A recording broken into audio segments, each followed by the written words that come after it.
जय हिंद, नमस्कार दोस्तों। एक और वीडियो में आप सभी लोगों का स्वागत है। मैं अभिषेक कुमार सिंह एके सिविल एकेडमी के यूट्यूब चैनल पर आप सभी लोगों का मोस्ट वेलकम करता हूं। तो दोस्तों, जो हमारी सीरीज चल रही है जहां पर हम प्रीलिम्स 2024 जो एमपीपीएससी का होने वाला है उसमें क्या संभव क्वेश्चंस आ सकते हैं based on previous year analysis, तो ये सीरीज हमारी बड़ी शानदार तरीके से चल रही है।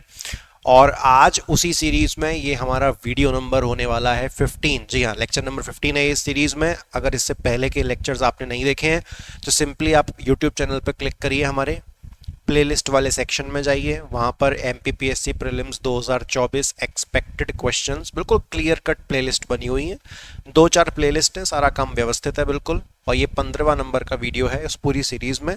और आज बड़ा ही शानदार इकोनॉमी के ऊपर फोकस कर रही है ये वाली जो 15th नंबर की ये वीडियो है। ये कंप्लीटली किस पे फोकस कर रही है? इकोनॉमी के ऊपर। तो आज के क्वेश्चन को स्टार्ट करेंगे, लेकिन उससे पहले हम लोग जानेंगे कि प्रीवियस ईयर में जो है कैसा क्वेश्चन आया था। तो लेट्स सी, इस क्वेश्चन पर आएंगे अभी हम।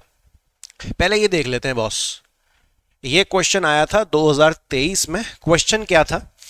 क्वेश्चन ये पूछता है कि इनमें से कौन से इंडस्ट्रियलिस्ट, यानी कि इनमें से कौन से उद्योगपति को भारत का इस्पात पुरुष कहते हैं, यानी कि स्टील मैन ऑफ इंडिया। क्या ये लक्ष्मी मित्तल हैं? क्या ये ओम प्रकाश जिंदल हैं? क्या ये जमशेद जे ईरानी है? या ये अनिल अग्रवाल है? जो सबसे ज्यादा इस क्वेश्चन पर टिक लगाए गए थे वो विकल्प कौन सा था? वो विकल्प था ओम प्रकाश जिंदल, जिंदल स्टील्स के हेड। तो यहां से पूरा कंफ्यूजन होता है। लेकिन जो इसका दोस्तों सही विकल्प था वो है जमशेद जे ईरानी। तो कभी कभार maximum number of times exam में ऐसे क्वेश्चंस आते हैं जहां पर हमको लगता है कि भाई 90% यही होगा, बट उसमें कुछ ना कुछ ट्रिक, कुछ ना कुछ लोचा जो है उसमें हमेशा रहता है। जमशेद जे ईरानी जी के बारे में मैं आपको बताऊं, ये टाटा स्टील से इनका संबंध था। टाटा स्टील को संभाला था इन्होंने काफी लंबे सालों तक, ठीक है। तो इन्हीं को क्या कहा जाता था? इन्हीं को दोस्तों कहते थे स्टील मैन ऑफ इंडिया। क्या कहते थे इनको? स्टील मैन ऑफ इंडिया, याद रखिएगा, ठीक है। अब ये कौन से टॉपिक से क्वेश्चन है? ये करंट अफेयर्स का क्वेश्चन नहीं है, करंट अफेयर्स का सेक्शन नहीं है, क्योंकि ये खबर तो 2022 की थी। ये कौन सी जगह में एग्जैक्ट फिट होता है मैं आपको बताता हूं। जितने भी इंडस्ट्री संबंधित क्वेश्चन होते हैं, उद्योग संबंधित क्वेश्चन होते हैं, ये इकोनॉमी वाले पोर्शन का पार्ट है। कौन से वाले पोर्शन का पार्ट है? इकोनॉमी। बिकॉज दोस्तों एमपीपीएससी है या फिर यूपीएससी है, आपको यहां पर इकोनॉमिक्स नहीं पढ़नी होती जहां पर मैक्रो माइक्रो ये सब आता है। नहीं, आपको सिंपल यहां पर भारत की अर्थव्यवस्था, इंडियन इकोनॉमी पढ़नी होती है। तो उसमें ये इंडस्ट्रीज, उद्योग, ये प्रश्न जो है काफी ज्यादा इंपॉर्टेंस जो है रखते हैं। तो इसी पर बेस्ड और क्या ऐसे ही प्रश्न बन सकते हैं वो मैं आपके लिए लेके आऊं, मजा आ जाएगा आपको। बहुत शानदार क्वेश्चन है, आइए लेट्स सी। पहला क्वेश्चन तो दोस्तों आपके सामने ये है, इसको सॉल्व करिए जरा, बताइए क्या आपको आंसर लगता है। इनमें से किसे सीमेंट किंग ऑफ इंडिया कहते हैं? है ना, किसे कहते हैं? Cement Raja, cement king of India, इनमें से किसको कहते हैं?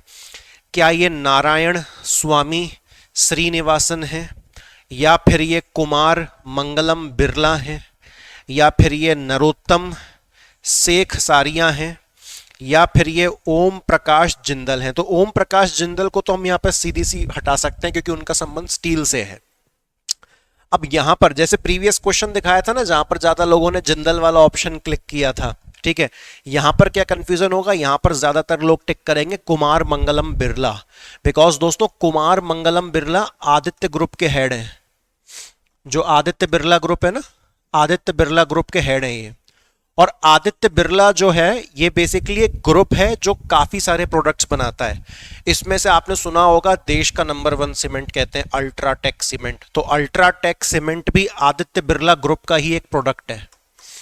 जो अल्ट्राटेक सीमेंट है, अल्ट्राटेक सीमेंट किसका प्रोडक्ट है? आदित्य बिरला का ही एक प्रोडक्ट है। तो उस नजरिए से हम कुमार मंगलम बिरला बेशक जो है टिक लगा सकते हैं। लेकिन दोस्तों सुनिए, जो इसका सही विकल्प है वो है नारायण स्वामी श्रीनिवासन, जिन्हें आप शॉर्ट में एन श्रीनिवासन के नाम से भी जानते हैं।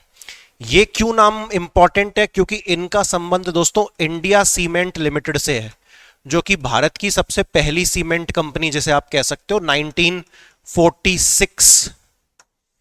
अगर अभी तक भी इनकी खासियत नहीं याद आ रही तो एक और मैं आपको बता देता हूं कि ये जो श्रीनिवासन जी है ना, आपने आईसीसी का नाम सुना है, इंटरनेशनल क्रिकेट काउंसिल, ये उसके भी मेंबर रह चुके हैं। साथ ही साथ ये बीसीसीआई के प्रेसिडेंट भी रह चुके हैं, और जब इनके ऊपर करप्शन वगैरह के चार्जेस चले थे तब इनको बीसीसीआई प्रेसिडेंट की पोस्ट से हटा दिया गया था।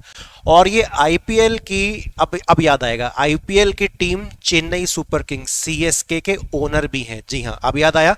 तो कितने सारे कनेक्शन है, India cement limited, cement king कहते हैं, आईसीसी के मेंबर रह चुके हैं, बीसीसीआई के मेंबर रह चुके हैं, और सीएसके के मालिक भी जो है यही है। ठीक है, nice question. Let's move ahead. अगला क्वेश्चन और देखें जरा।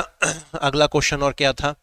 अगले क्वेश्चन में क्या देखने को मिलता है, इनमें से किसे express way man of India कहा जाता है? एक्सप्रेस वे, एक्सप्रेस वे आप समझते हो? एक्सप्रेस वे मतलब हाईवे का एडवांस वर्जन होता है, जहां पर एक सर्टेन लिमिट ऑफ स्पीड हमको मेंटेन करनी होती है। जनरली 100 या 100+ की स्पीड जो है हम मेंटेन करते हैं। मेरे ख्याल से आप सभी इसमें टिक लगा लेंगे कि नीलम संजीव रेड्डी, नितिन जयराम गडकरी, वीके सिंह या नारायण चंद्रा। तो बहुत सिंपल सा ये प्रश्न है, express way man of India, लेकिन गड़बड़ में घोटाला कुछ ना कुछ कर सकते हैं, तो एग्जाम में कुछ भी होता है ना। तो नितिन जयराम गडकरी, जो कि इस समय इंडिया के road transport and highway minister हैं। कौन है?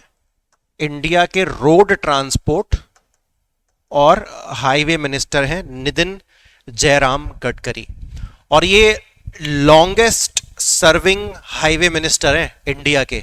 आज तक किसी भी व्यक्ति ने इतने लंबे समय तक हाईवे मिनिस्टर का पद नहीं संभाला है।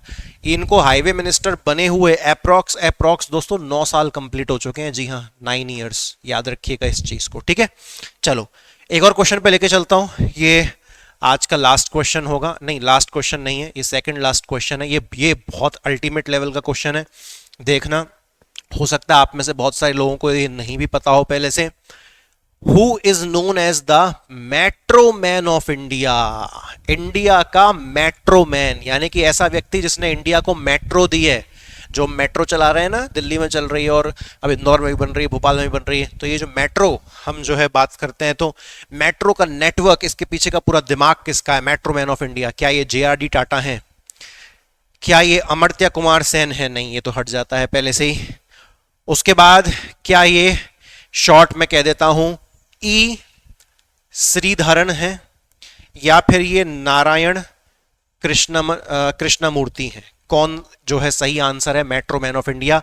तो दोस्तों इसमें जो सही विकल्प है वो है ई श्रीधरन। ई श्रीधरन, ये है करेक्ट आंसर। और दोस्तों केवल इंडिया लेवल पे ही नहीं, इनको इंटरनेशनल लेवल पर भी इनका मेट्रो में कंट्रीब्यूशन है। इतने शानदार इनका दिमाग था। और सुन लीजिए, कोई छोटे मोटे व्यक्ति नहीं है, इनको पद्मश्री भी मिल चुका है, और इनको पद्म विभूषण भी मिल चुका है। तो आप सोच लीजिए कि इनका जो योगदान है वो कितना ज्यादा है। नाम क्या है इनका? अगर पूरा नाम हम देखें तो एल्ला तुवा लीपल श्रीधारण। ठीक है, मैं शॉर्ट में इनको ई श्रीधारण बोल देता हूं, ज्यादातर गूगल पे आपको यही देखने को मिलेगा। तो ई श्रीधारण, ठीक है ना।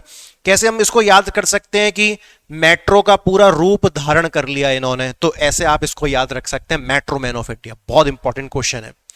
Now let's move on to the last question of today's video. आज का आखिरी क्वेश्चन क्या है वो भी देख लेते हैं। Who is known as the father of blue revolution in India? इनमें से किसे नीली क्रांति का जनक कहा जाता है, फादर ऑफ ब्लू रिवॉल्यूशन? दोस्तों से पहले तो मैं आपको बता दूं कि जो ब्लू रिवॉल्यूशन है इसका मतलब किससे होता है? फिश, यानी कि मछली से जो है इसका संबंध होता है। ज्यादा से ज्यादा मछलियों का संख्याओं को बढ़ाना, उसी को ब्लू रिवॉल्यूशन कहते हैं।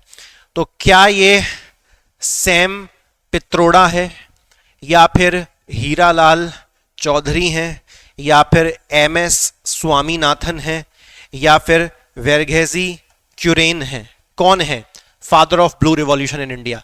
तो दोस्तों जो सही उत्तर है वो है हीरालाल चौधरी। ठीक है ना, हीरालाल चौधरी, हीरालाल चौधरी।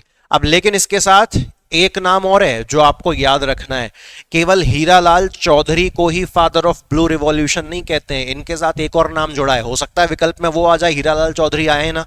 दूसरा नाम क्या है? दूसरा नाम जिनको फादर ऑफ ब्लू रिवॉल्यूशन के नाम से भी जाना जाता है वो है अरुण कृष्णन।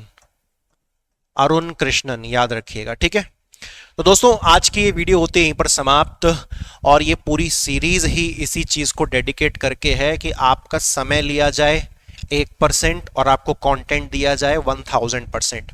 तो बताइएगा आज के क्वालिटी ऑफ क्वेश्चंस आपको कैसे लगे, और पूरा मुद्दा इस सीरीज का इसी आधार पर विराजमान है कि जैसा क्वेश्चन प्रीवियस ईयर में आया है हमको उसी को आधार मानकर अपने नए सिलेबस के हिसाब से कैसे और क्वेश्चन उसी कैटेगरी में बन सकते हैं वो समझना और आपको समझाना, ये मेन चीज है।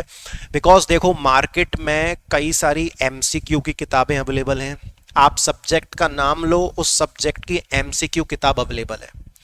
तो इस सीरीज का कहीं से कहीं वो कनेक्शन ही नहीं है कि मैं आपको अलग अलग सब्जेक्ट्स के पूरे GS के मैं आपको MCQs करवा रहा हूं। वो सीरीज भी जल्द आएगी हमारे YouTube चैनल पर और इतनी ताबड़तोड़ आएगी, लेकिन ये सीरीज बेसिकली आपको उस सोचने के डायरेक्शन में मजबूर करना कि हाँ क्वेश्चन अगर ऐसा आया है तो आगे इससे जुड़ा हुआ और कैसा कैसा आ सकता है। तो जिस दिन आप भी ये चीज सीखना शुरू कर दोगे तो जब आप चीजों को पढ़ोगे तो ज्यादा बेहतर आपका एनालिसिस हो पाएगा कि हाँ भाई ऐसा कुछ आया था, ऐसा आ सकता है, इस पर मुझे थोड़ा सा और ज्यादा ध्यान देना है। ठीक है, तो अब मैं आपसे मुलाकात करता हूँ नेक्स्ट वीडियो में। Thank you very much, take care, जय हिंद, बाय बाय।